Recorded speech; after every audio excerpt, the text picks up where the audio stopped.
Welcome to Voices of Culture, the podcast that bridges the gaps in our fast-paced, often disconnected world.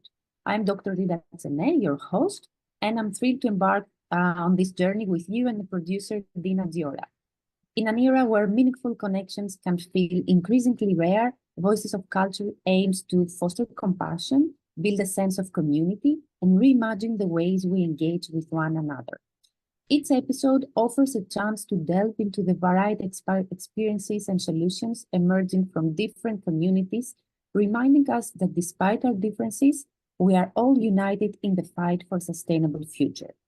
Join us as we explore the power of shared experiences, celebrate cultural diversity, and bring you stories that inspire, uplift, and unite. Welcome to Voices of Culture, where every voice matters and every story has the power to connect us all. Today, we welcome Cristina Sarris, Facilitator and Director of Resilient Planet, Country Coordinator, Climate Fresk Greece, and Ambassador of the European Climate Pact. Cristina, welcome and thank you for joining our podcast. Thank you, Lida. It's my honor and grateful to join this inspiring project. Thank you for the invitation. Amazing, and we are very much looking forward to hear from you because you are very experienced and you have certainly lots of stories to share with us. So I would like to start with a wider question that has to do with the concept of ecological belonging, a concept that it's been discussed a lot lately. So how do you perceive ecological belonging? What does it mean for you? Ecological belonging. I rarely talk about this with my friends. I talk about this very often with the community of climate facilitators that have created in Greece, that we use a climate literacy tool called Climate Fresk, and that's why I'm the country coordinator. And when we approach the ecological belonging experience, we use the definition used by Satish Kumar, who is an amazing and very inspiring philosopher, who was also a disciple of Gandhi. And what he does, it's pretty straightforward. He breaks down the word ecological that comes from Greek, which is ecos and logos, and it's about talking and taking care of our house, of our home. So our home could be the body, could be your house, could be the surrounding of your house, your neighborhood, the park around the corner, and in the same time, how you're feeling in that park, how you're feeling when you are walking around your neighborhood. So this ecos and logos is what ecological belonging is for me. And you talked about this tool that you have developed that aims to empower and enrich sustainability literacy. How can we build more climate resilient communities? Is the work that you are doing towards this direction? The tool that we're using in our climate facilitators community in Greece, it's not a tool that I have developed. It's a tool that I have imported from outside Greece, from France. And it's, I believe it's one of the most successful climate literacy tools in the world. Because of the numbers of impact, more than 1.6 million participants in the world, more than 152 countries have adopted this tool. There are more than 70,000 professional and volunteers, facilitators in the world. And this is basically a tool that started from a teacher in university who wanted to explain what does climate scientists say about climate change. This is a source called IPCC report from the United Nations body, Intergovernmental Panel on Climate Change. And there is somebody who created a tool, but this tool has been co-developed and enriched by the local community in France and the international community. So the result today is that there are good practices on how to use the tool in the different groups of society, from policymakers to businesses and citizens. And so how do we make climate resilient communities and societies? We always say in Greece, it's a question of education. It's a question of understanding. Yes, understanding is the first step to accept change and then do something about it. It's not sufficient, but I do believe that it's the first step. People who participate at the climate literacy workshops that we run with the Climate Fresk tool, the first hour and a half, they're like shocked because they realize the systemic nature of climate change. And the last hour and a half is about transforming this shock and go through different emotions in order to transform them and give an appetite for action. We would like to revolutionize the world with the workshop, but it's a climate literacy workshop. And what we give, it's an understanding of what is the problem and what we could be doing. And at the end of the workshop, there is a personal commitment and a personal engagement from each participant on what they could do, explaining, of course, that individual action is not enough because we're part of a system and all the components of the system should be collaborating. So from my point of view and from my experience and based on what I can do, because we cannot do everything, what I can do is to promote awareness, education, community-led projects, because as a community of climate facilitators, we promote the initiatives that come from the facilitators when they wish to facilitate a workshop in their network. So as a result, we have facilitators providing climate awareness workshops at schools, others at NGO, others at universities. Some are doing pro bono, others are doing this professionally. And this is for me the key to give a tool, empower, and support those initiatives. This is what I can do, and this is where I feel comfortable doing. And yeah, this is my experience.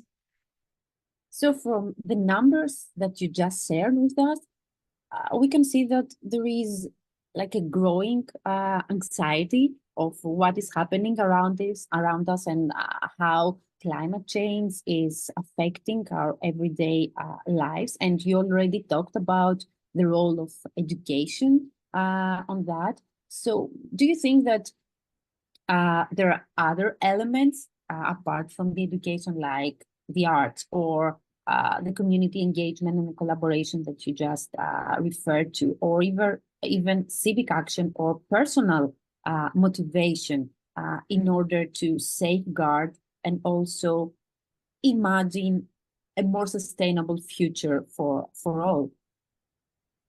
Yes, absolutely. There's not one answer to that question.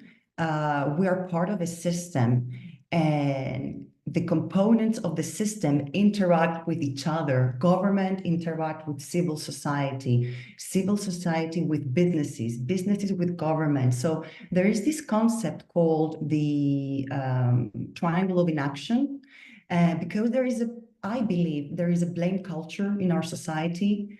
Government should be doing this. No, businesses should initiate. Actually, the consumers, they should complain. If we're blaming each other, we're not going to get anywhere. We're part of a triangle. Each corner of the triangle is a different group, businesses or government or civil society, and everybody should work together. Now, how do we work together? There are different tools. Maybe this is art. Maybe this is education. Maybe it's having climate policies. Is it also a possibility of having social support groups? So we need a little bit of everything because it's a systemic problem, a systemic challenge. And the blame culture, it doesn't work, because when Europeans emit greenhouse gases, it goes not only in Europe, it goes all around the world, right? So yes, I think it's very important that each one of us find where do they feel comfortable doing something that fulfills them. And if they can approach this with a spectrum of sustainability, even better. And sustainability is in the broad sense of the word, and it's is it environmental sustainability? Is it social sustainability? It's a personal question to choose which angle we want to use. And if we feel comfortable in that angle, there are a lot of tools that we can use. And earlier you talked about change and how resilient and flexible we are towards change, and how do we accept changes. Do you think we can change or somehow co-create a new narrative around what is possible and desirable for sustainable living? Yes, this is the $1 million question. There is this funny comic, pictures. There's two pictures. I think he's a Brazilian comic artist. The first picture shows somebody talking and people around him looking at him and saying, who wants change? And everybody raises the hand, right? And then the second image, there is the same person talking and people around that person. And the person talking says, who wants to change today? And then nobody raises their hand. So we always want, we want change as humans, but in the same time, we won't want to change right away, because I think that we are animals that like, we like repetition maybe, and because it gives us safety. Now, in the universe of sustainability, I think there is maybe a very bad PR, public relations image, because there is this image that in order to be sustainable, one, you need money, and two, you need to go through frustration. You need to change your habits. You need to change your lifestyle and be somebody else. And I think that when we change that frame, when we change that perception, that when you are sustainable, it doesn't necessarily always, sometimes yes, but not always. You don't need more money. It's about going back to the basics of your needs and what kind of quality you need in your life to respect your needs. And actually that process, it can be done without frustration. I think then, yes, we can talk about a possible and desirable world that is sustainable. And as we are approaching the end of this very interesting conversation, I would like to ask you to share with us an inspiring, uplifting, empowering story that is related to what we've been discussing so far, and that it could be used as an inspiration for the people who are listening to us right now. Yes, I think that humans, we have a very, let's talk about Greece. What I know, there is a high level of solidarity. When you talk and you exchange experiences at a small scale. So with my neighbors, with my community around, close by my office, even my office colleagues are my community. It is, as opposed to when we think at big scale, the big collectivity, this is where we humans lose ourselves. We lose our identity and we believe somebody else will do something, so it's not on us to do anything. And even if we did something, there's no impact because we don't see the impact at a big scale. And this is what I have been experiencing since 2021, that I imported from France, the Climate Fresk tool in Greece. I was basically the first one to run climate literacy workshops on climate science. And I felt very alone. I felt like there's this big community outside of Greece, so many countries developing local communities. And I was like, how is it going to happen in Greece? I was away from Greece a long time and actually had no network. And I was really wondering, I mean, how I'm going to stop feeling alone and how I'm going to be able to train other facilitators and create a momentum. And actually, I don't remember how, but I became a trainer of facilitators. I started running workshops. People were very inspired by the tool. And then I started training them. So we created now a community of almost 80 climate facilitators in Greece. And now I feel that there are people out there with whom we have like-minded approach, not always agree, but we have like-minded approach in terms of sustainability and climate change. And for me, this is the small-scale community where I can take support, receive support, give support. And for me, it's a tool to work on my climate anxiety and to no longer feel isolated. So the power of communities, the power of finding like-minded people who are sharing, the same passion, but also the same questions and the same fears and aspirations with you can become like a safe space, and also a very empowering space for all of us. And one last question for you, Cristina. So do you think we need everyday small actions or long-term bigger solutions? Okay, so again, I think there's not one miracle answer to that. We need a little bit of everything. This is a systemic challenge and we need a systemic approach. Some people will be able to do small actions. Some other people, they will be able to do like more contribute or initiate long-term actions. And it's okay. It's about finding our place in this challenge and connecting our skills, our heart, provide our strengths to this situation in any way, the best that we can, because it's important also not to get burned out. And it's also important to be able to talk to people who are not so motivated and they're not so engaged. And some people, they can do that. They can engage with non-motivated people. Well, please go ahead and do it. The ones that they can do something else. So we need an interdisciplinary approach for sure, and a systemic also approach. Thank you so much, Cristina, for the conversation and for all the work that you are doing.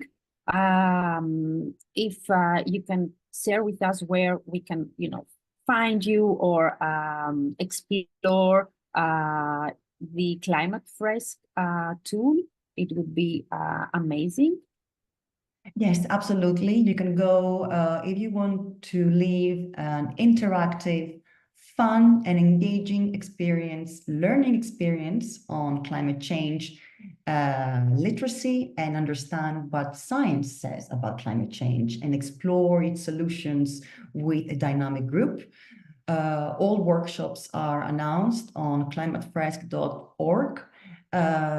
The volunteering community in Greece publishes their workshops online, so you can attend anytime a workshop around Greece. Thank you again, Cristina, and keep up the good fight for a more sustainable world. And thank you all for listening to our podcast, Voices of Culture, the podcast that bridges the gaps in our faith-based, often disconnected world. That was Lida Tsene, your host, and we'll be happy to welcome you to another episode. Thank you.